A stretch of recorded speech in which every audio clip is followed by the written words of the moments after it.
didn't have the best GPA. I never was the smart one. I suck at memorizing. But one thing I knew was... Meet Daniel Botero. He helps career coaches build predictable and profitable businesses. I wrote the book. I'm already broke at this time because I'm not making any money. So fast forward, I quit in 2018. So I was like, I want more success. I'm not happy with 20% success rate. Strategy itself is not enough. Like, knowledge is not power. It's actionable knowledge is power. That then led to me. When you post content and then get into somebody's DM to try to actually have an intimate and potentially sales conversation, is your content all aligned with exactly what you'd be selling? Yes, but people pay for... Welcome, Daniel. Welcome. Thank you so much for having me. Super excited to be here and talk to you, all of you in your audience. Because I just alluded to the book, let's get that out of the way for folks. Do you recommend writing a book? Obviously, like, it's like at first for 99% of people, no. And yeah, no. We could dive deeper into it. I can explain my train of thought. I just think a book used to serve a bigger purpose a long time ago before social media was a big thing. A book was also the way for you to get speaking engagements if you wanted to be a public speaker. It's a way to give you credibility. Nowadays, you can replace the book by having a tech talk, by having a large social media following, by having a podcast, all better ways to do it than to write a book that it's going to take a long time. You're not going to make any money and it's not going to help your business as much as other things. Yeah, I thought that was interesting when I saw, one of your videos on that topic, and it's a different take, as some people do look at that, but I think it makes a lot of sense. It's like ultimately in the end, it's authority, credibility, and a funnel in a way, a lead engine in some ways, but it's like people can build that out through so many of the social media networks today. And as you said, just a TED Talk. I mean, a TED Talk in its own right can carry a lot, and that, granted, you got to spend a little bit of time prepping for that, but overall, it's a 20-minute, and in that 20 minutes, people can get so much and learn so much about you that I just thought it was a nice, different take than what I've, seen. I'll admit I'm the 1%er because I wrote a book and published it purely because it was a bucket list item, and I wanted to show my kids that I wrote a book. I knew I was going to lose money, but that was not the goal. So I'm the 1%er that wrote a book. All right, I think we heard the same quote. Like, you need to write a book, plant a tree, and have a kid. And that was also why I wrote a book, really. And by the way, I can't spell. I still can't spell. Like, doesn't change it. Thank God there's editors. Thank God I have a wife that knows how to spell. And but it's the reason why. Like, I think the question is, why are you writing the book, right? And that's why I say 1%. If you are, most people you speak to write a book because they think that this is their way to get rich or the way to social proof. And it's not. And I actually think that a podcast like the one you guys have here is so much better to do that. One, it's going to give you the same exposure. Two, it's evergreen. Three, you're going to interview interesting people that you would never get the access to if you didn't have the podcast. And it's easier to do. It's way easier to do. So for all those reasons, if you have limited time and limited money and you can only do one of them, for 99% of people, a podcast would be a better choice. Yeah. I think it's a great point. I thought it was going to take me 9 months to write and publish. It ended up being 3 years. It's crazy. Yeah. All right. I'm curious here. Obviously, you could tell by some of the things that you have been involved in, including that book there, you have a passion of helping people, which, is amazing. And I'm just curious, where does that stem from? I don't know. I think it's one of those things that I inherently gravitated towards when I was little, like from, like seeing somebody that fell and I just like want to help up and lift up. From a simple action that way towards always love to see, like, I was more happy by seeing people happy than seeing myself happy. Like, it brought me joy to see people happy. And more than anything, seeing people reach goals. And I think it just happened naturally. And when I realized that, I was like, well, how can I do more of this? And if you guys have ever heard that Japanese term ikigai, I was like, okay, what can I do that helps people, that I make money, the world needs, kind of thing. And that's kind of why I'm doing what I'm doing now. That's awesome. And then, so you went from, again, working for, various companies, corporate companies. And then and were they most corporate America at the time? Were some of those also actually in Colombia or anything like that? I think Real America. All PepsiCo. Yeah, I graduated in 2012, and I worked for PepsiCo in a management training program. And I was there for 6 years before I made the jump. Okay. And did that turn you on to, I want to help people in career? Because that was the first area where you started focusing your business. So I always knew that I love entrepreneurship. One, I come from a family of entrepreneurship. Like my great grandfather started a business that ultimately ended up going bankrupt, which is the reason why I came to the States. But even when I was 9, I knew I couldn't ask my mom for money because she was always working, and she was like there's no way she could work more than 7 days a week. There's no 8 days. And so since I was like early on, I was making my own money, selling water to people playing soccer, car washes, and so on. And even throughout high school and then college, I would start different businesses and fail very often because that's what business is.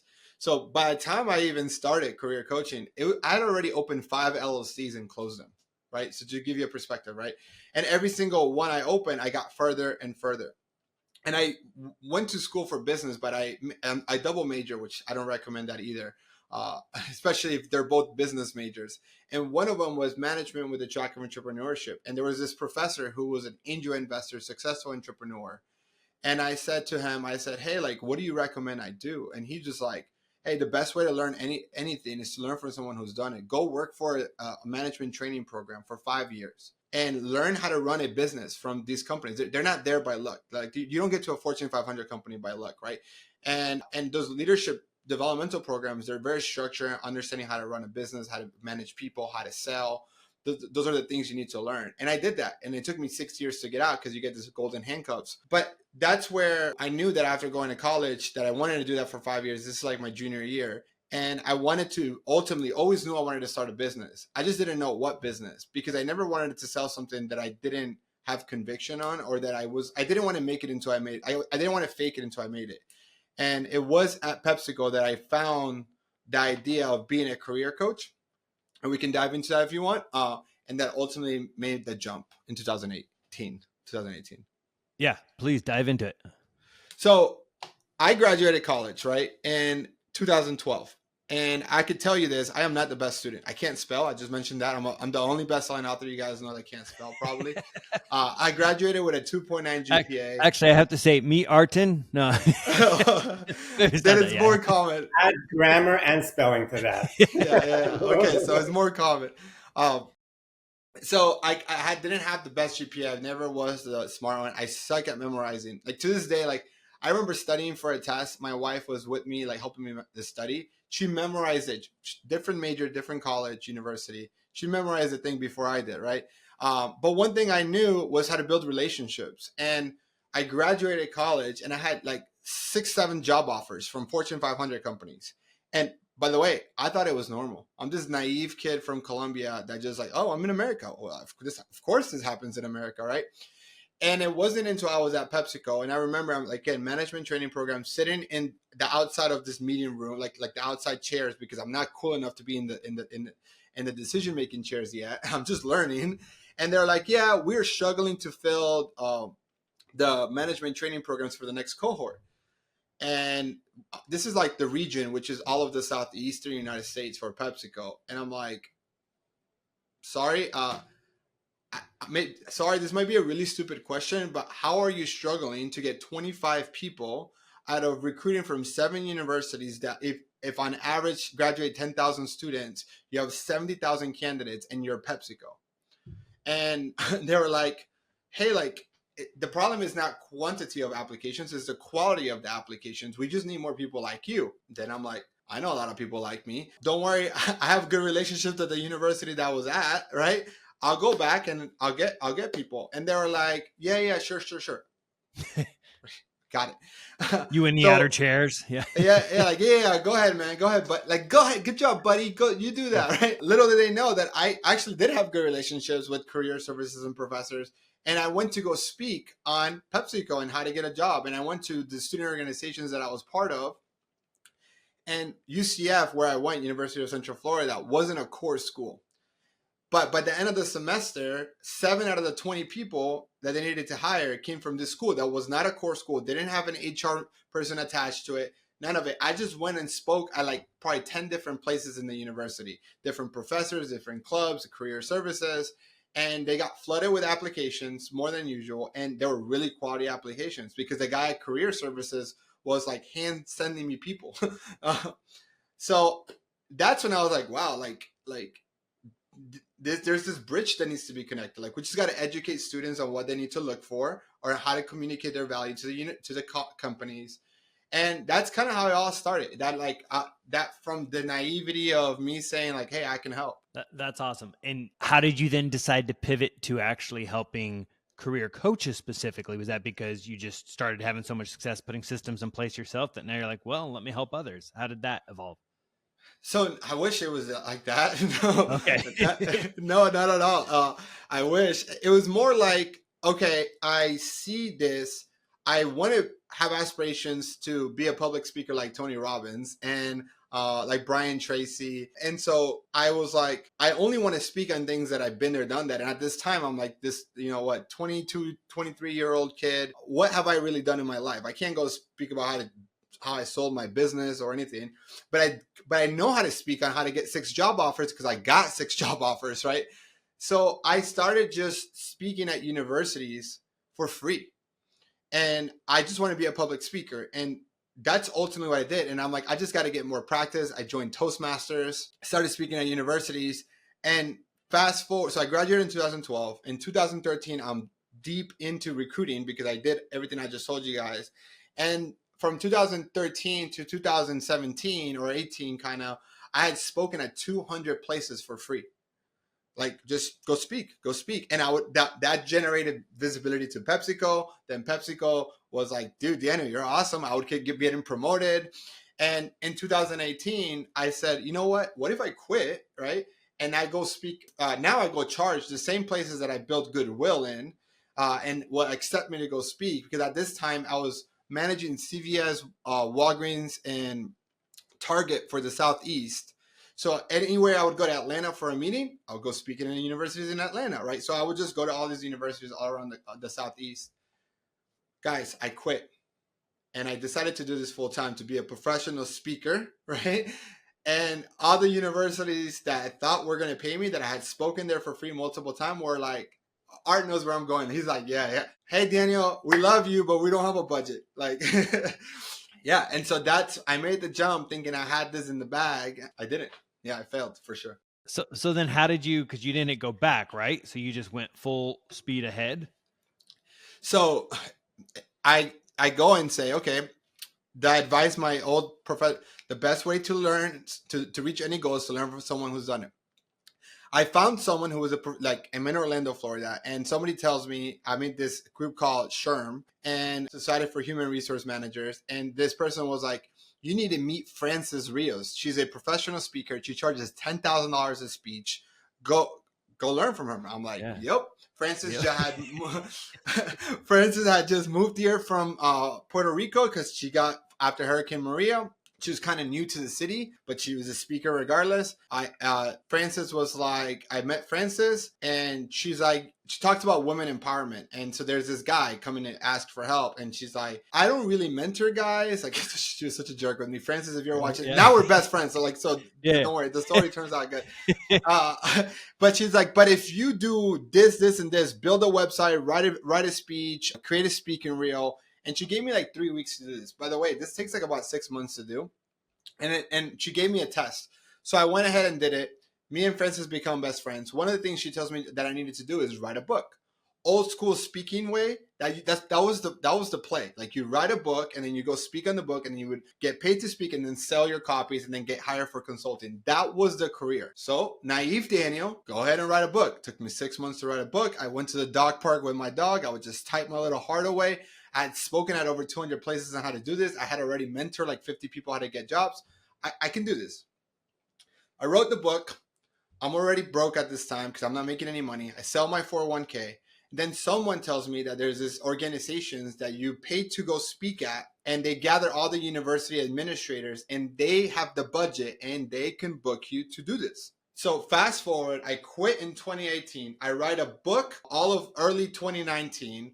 I go to these organizations fall of 2019. I pay $20,000 to go speak at these places. There goes my 401k, right? At least the what part of it. And I tell my wife, I'm like, babe, if I just get 6 universities to pay me $5,000 each, I made 10K. Then the next time I can just go back to those same universities, but I don't have to pay the 20K anymore. And she's like, babe, I love you. I support you. Go ahead and do this, right? Okay, great.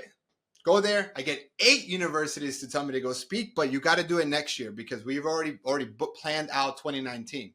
Well, freaking what happened in 2019 and 2020? All the universities closed. There goes COVID. There goes all the speaking things, and there goes that, right? And so that's what happened. And ultimately that led to me going like, well, I can't quit now. And so I got my book, made it into an online course. Then I realized that people were paying for this, but no one was watching the whole thing. So if you know anything about online courses, like less than 20% of people ever finish any course, even Tony Robinson's or Brendan Burchard, it doesn't even matter who does it. And so I was like, I want more success. Like I'm not happy with 20% success rate. Like I don't know anybody that truly cares about people is. So I said, okay, can I just do more one-on-one and help with accountability and add community? Because strategy itself is not enough. Like knowledge is not power. It's actionable knowledge is power. That then led to me hiring more coaches to help me hold them accountable. And then that led to me going the career coaching business that scaled into us doing around $80,000-$90,000 a month. Amazing. That's awesome. Yeah. And then right now, so is that the bigger part of the business today? That was until last year. Really? Year. Yeah. So entrepreneurship, like, this is a roller coaster, ladies and gentlemen. Like, by the way, like you can see, this is not rainbows and butterflies. So I had this business and I started realizing that like 80% of the people that were buying our stuff were international students. International students from India, to be in particular. I'm not Indian. I didn't even know, but what happens is that they're like this particular students, international students in particular, are brilliant. They wouldn't get accepted to these universities if they weren't brilliant. The problem is they have terrible communication skills. But guess who's really good at that and sucks at technical stuff? I am. So then I start like focusing on how to interview, how to communicate, how to network, how to salary negotiate. And I started attracting more people. So I said, okay, let me niche down and just focus on international students. So I went and did that. When I did that, my business 7x, right? Just by that simple changing my headline on LinkedIn and saying, I only work with international STEM students. So the whole niche thing in your case proved true. It's like niche down. Yeah. Yeah. The riches are in the niches. And again, I talk about that in some of my YouTube videos and I explain like I was so afraid to cut down the market, and all it did was make my product better because then I'm catering to this one avatar, international students. I have immigration lawyers come speak on how to go through your H-1B. Like I can customize it to them, right? And so, hey, this is awesome. Except there's always a curveball in business. There's always a curveball. And in this particular scenario, we started noticing that a couple of years ago, 80% of the international students will go to work at the same 10, 15 companies. You know, the FANGs, the MANGs, whatever they're called now, because they always change. You now have and so those companies started, instead of hiring them, doing layoffs. And they also got really smart because they're like, okay, most of the people we're hiring, the smartest, brilliant ones are international students. If we don't hire them, no one else hires them. So they go back to their country. So why do I want to pay somebody $150,000 in the US when if they go back to India, I can go pay them $30,000? So you started seeing offshoring more in those particular tech skills. Then you have AI that replaces a lot of those jobs.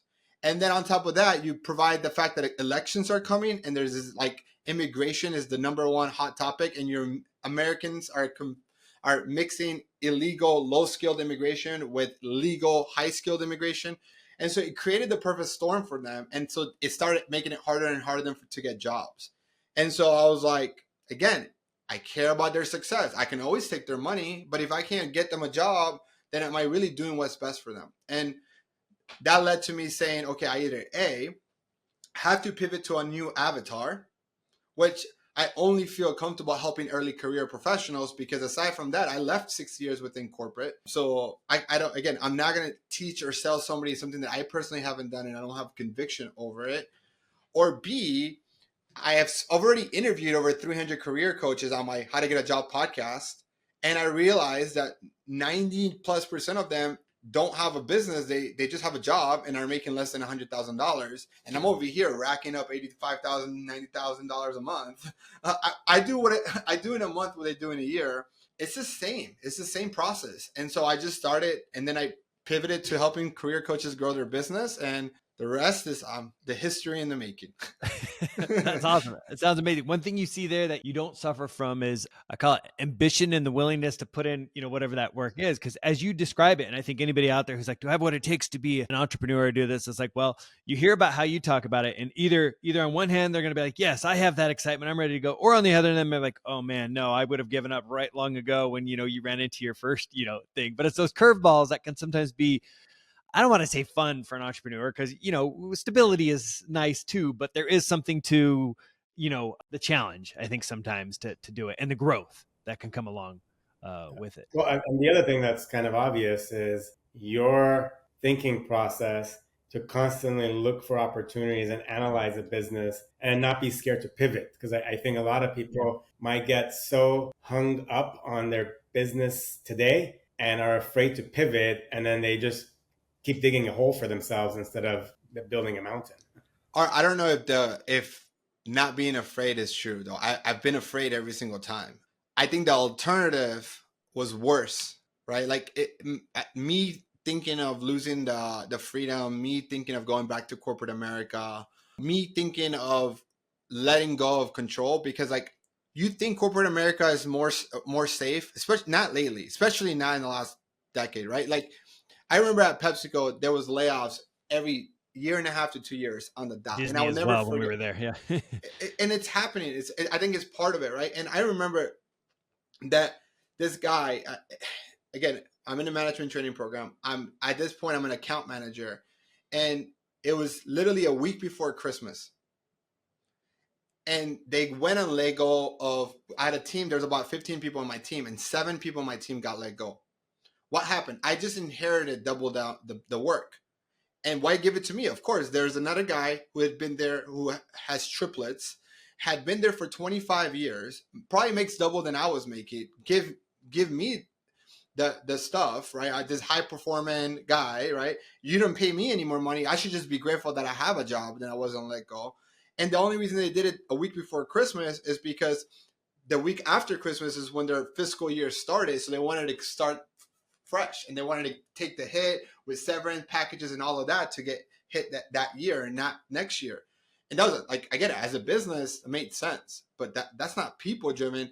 And so I was like, I don't have security. Like my wife can get let go tomorrow and she has no like control. I control the outcome, right? I good or bad. Well, yeah, to that point, and controlling it is, as you described to us, you just have to be able to pivot or move as those things do come your way. Because I would assume, when I was in, for me, because I'm there now with no longer at corporate America, and I say I retired corporate America, and it's like I don't want to return, and that's my driver now. That's the thing. Like I used to sometimes feel like, people talk about their whys, and I used to be like, man, is my why strong enough? And I was always searching for the why. Well, now it's almost more of the, I don't want to call it the anti-why, but now it's more like, I'm not ever going to have to go back to corporate American, whatever that ends up, taking. And I think so for each person, that's probably, I guess, leads into my next question is, do you find that those who are more successful in moving into the becoming career coaches, do you find that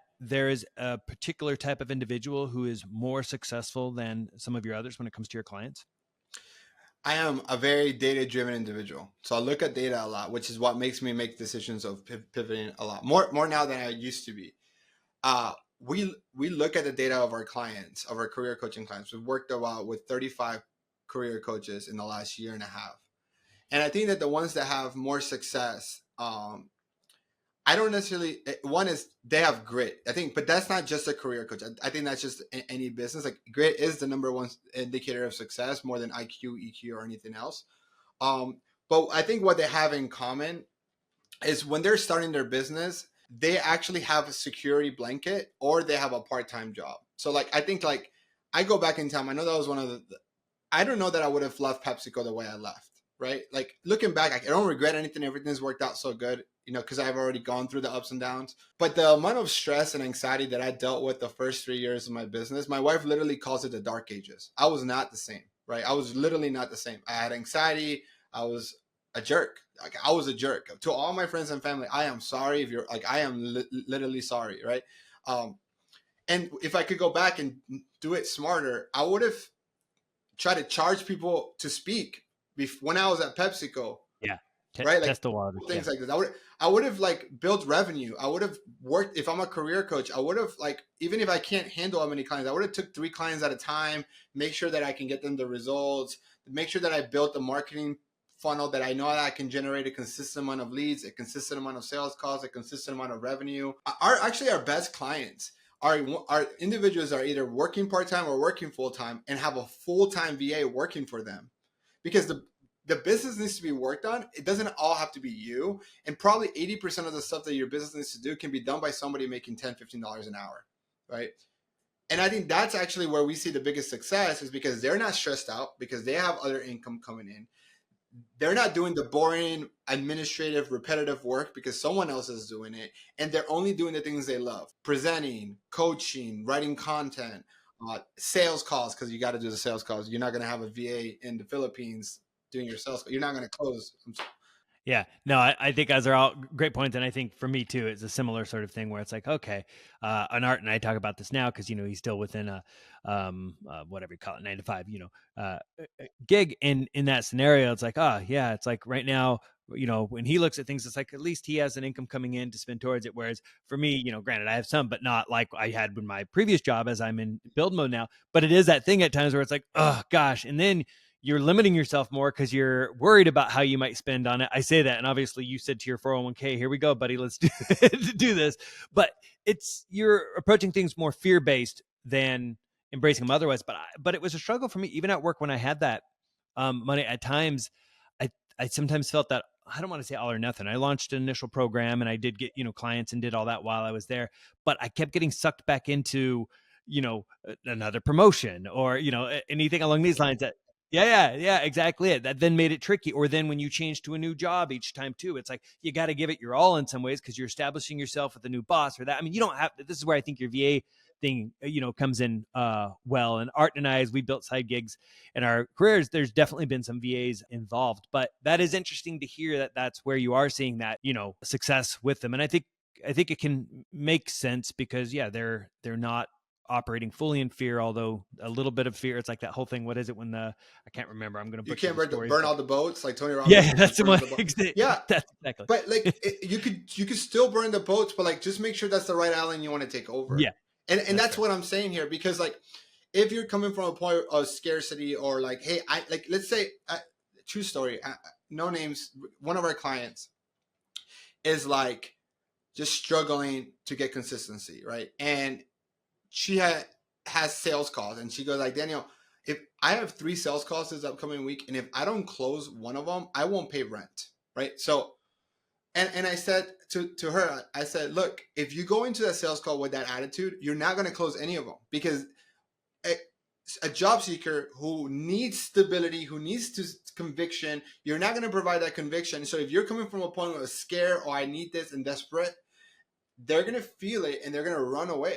Right? It's like the opposite. Like whenever I go to someone and I go like, hey, I don't know, like it's a sales call, and I can go in there from a point of conviction, and I can go like, hey, Michael, I'm glad I'm talking to you today, but just want a heads up, like I don't even think I can work with you, but I've already have you on the call, and I'm just really excited to just get to know you.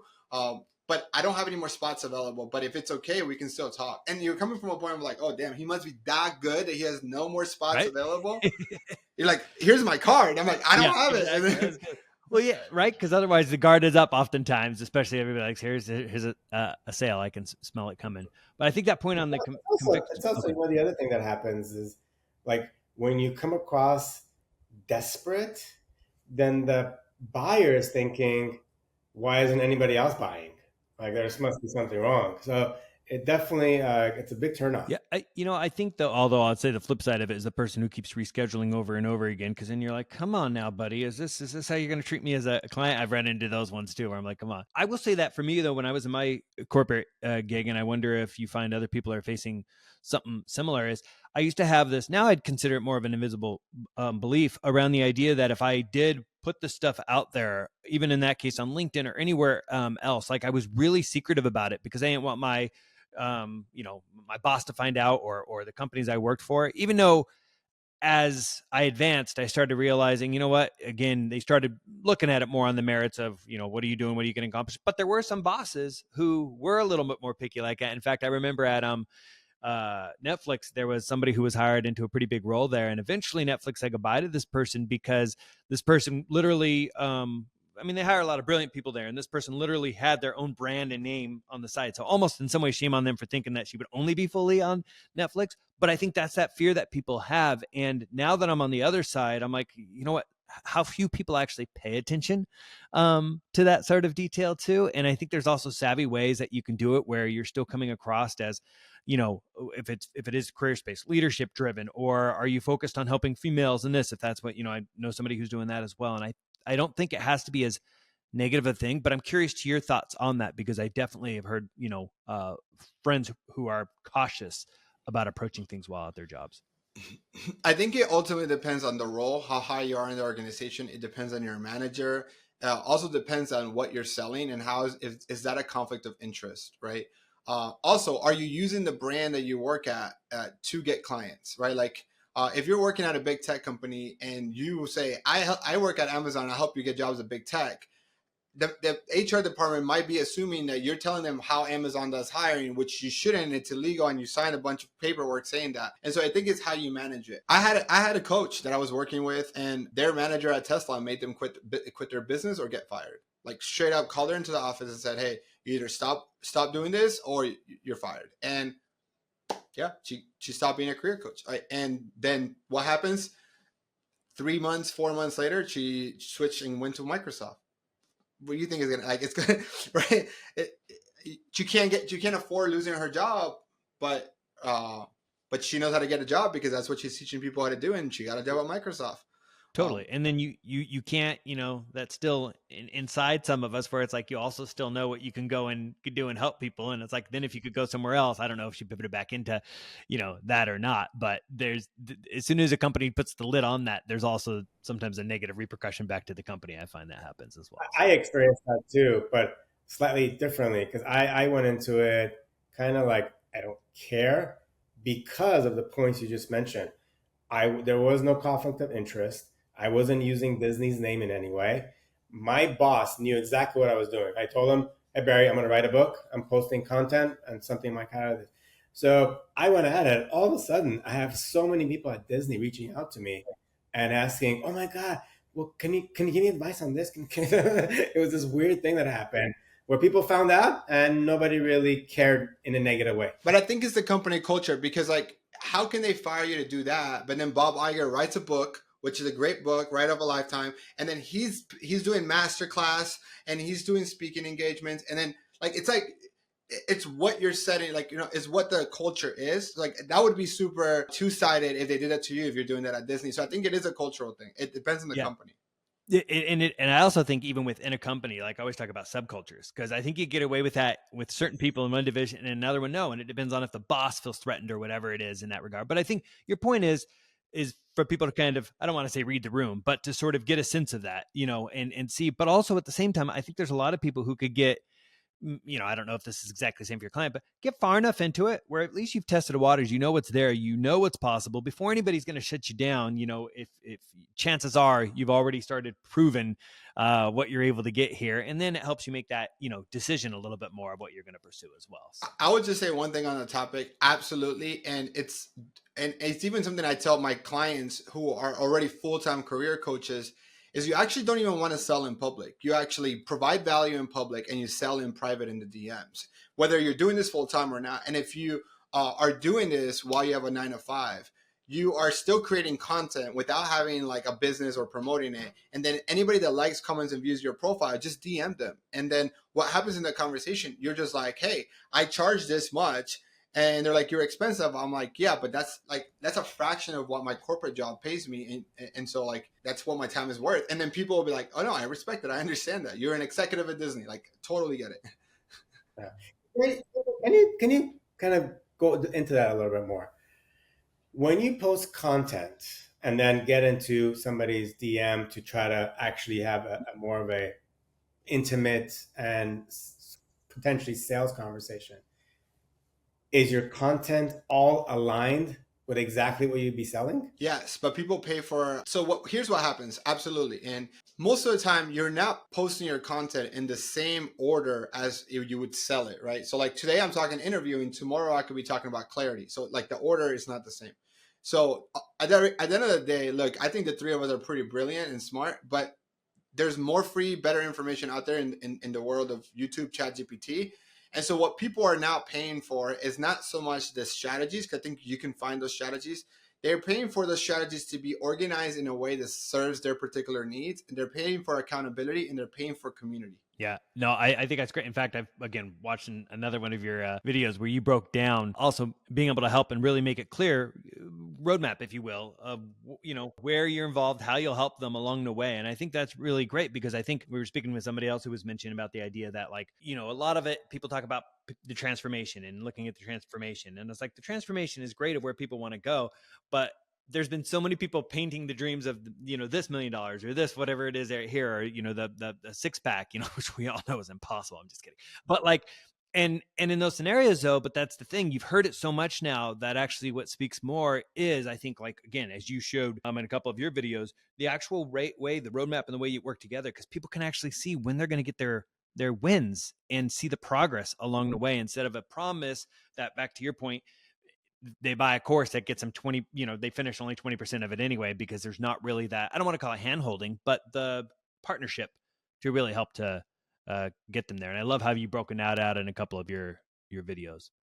I'm curious here, when it does come to how, if we focus on the career coaches working with you, what does that typically look like? And I think relating a bit to roadmap I'm talking about here.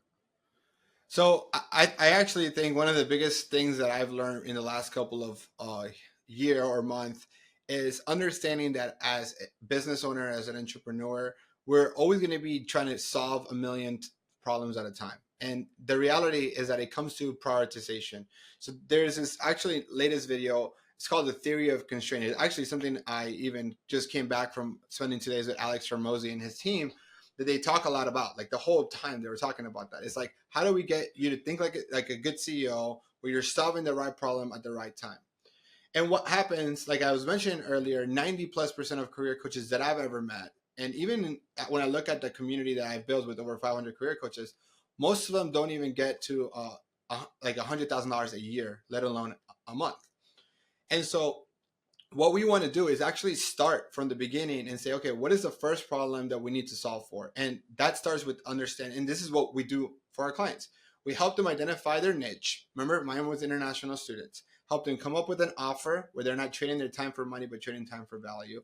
Help them build. So these are all the different like steps that you should follow, whether you work with us or not. Help them build a lead generation machine that allows them to get, if you can get 100 leads a month, you're going to be able to build a 6-figure business. Do you help them implement a lead generation process that gets them 100 plus leads a month? Help them create a nurturing process that converts those leads into qualified sales calls. You want at least 15% of your leads, aka 15 sales calls for every 100 leads, to turn into sales calls. Then teach them how to sell, right? How to overcome objections, we give them the script so they convert at least 25% of them.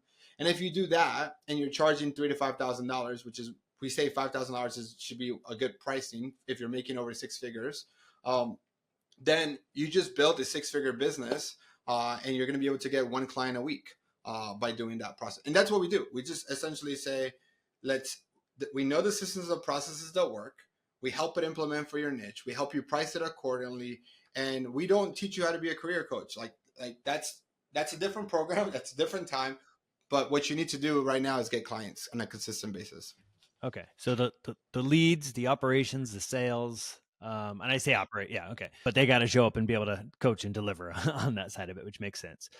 We What? vet for that though. We vet for that. Like Michael, like in our like we generally are looking for people that either have corporate experience where they've been a hiring manager and have managed a team for at least 5 to 10 years, have been a recruiter for 5 to 10 years, or have been in HR. And if you have one of those three backgrounds, then you could be a career coach. Gotcha. That makes sense.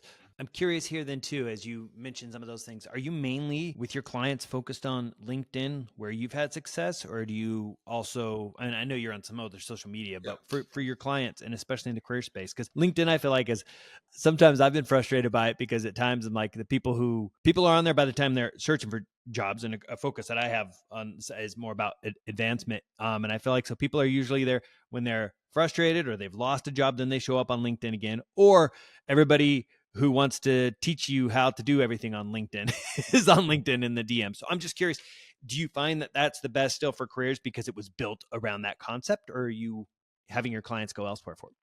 I am convinced that you could build a $1 million business in pretty much any platform. You just have to dedicate it to that. But with all that being said, the platform that we did it, again, I think the theme here is I will only teach or sell something that I've been there, done that.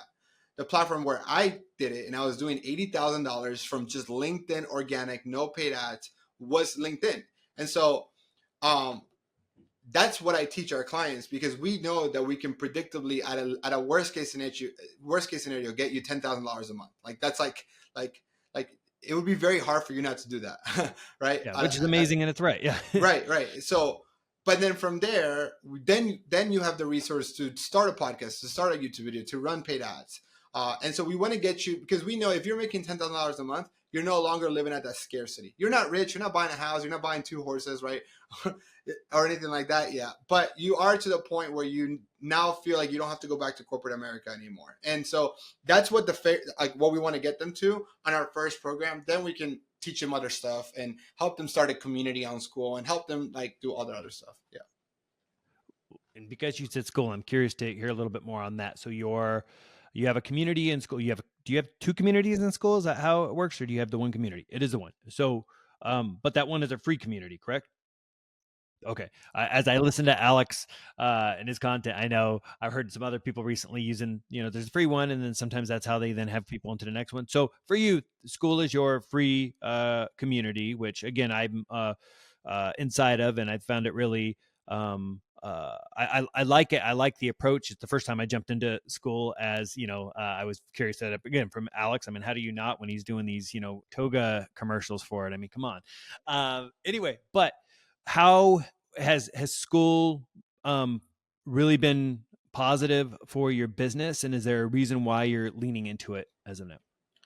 Yeah. So I use the school community solely as a lead magnet, right? So you have all these career coaches, and I wanted to put them onto a place that they can learn from each other. And if they at one point want to hire a coach, then they would think of me first, right? And right. And so because here's the thing, for the type of businesses that we have, that's how you grow. You hire someone who's been there, done that, to shortcut your learnings because you can we're all smart enough to figure it out. It's just going to take us a long time to do that. And so life is a trade-off of time and money. So what the idea behind the community is to build a community where career coaches want to stick around and learn from each other.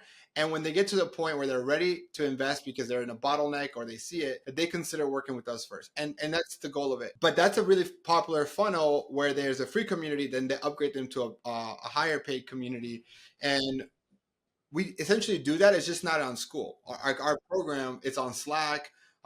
All of our clients are on Slack, and we've been using it for a long time, so it's really hard to transition that to school. Yeah, no, honestly, I still prefer Slack's, for that type of communication is great. What, just as you say Slack and as you say school, what else is part of your core tech stack that you have either for yourself or your clients, since I assume they're probably very similar? Yeah, we like Kajabi. I think Kajabi does a really good job, and for what you pay for, I think is really good. So our website's in Kajabi, our courses are in Kajabi. We send emails through Kajabi. We collect payments through Kajabi. our landing pages, our funnels are essentially are through Kajabi. We use Slack free. We don't even pay for the free option. We use Google Suites for our emails and stuff like that.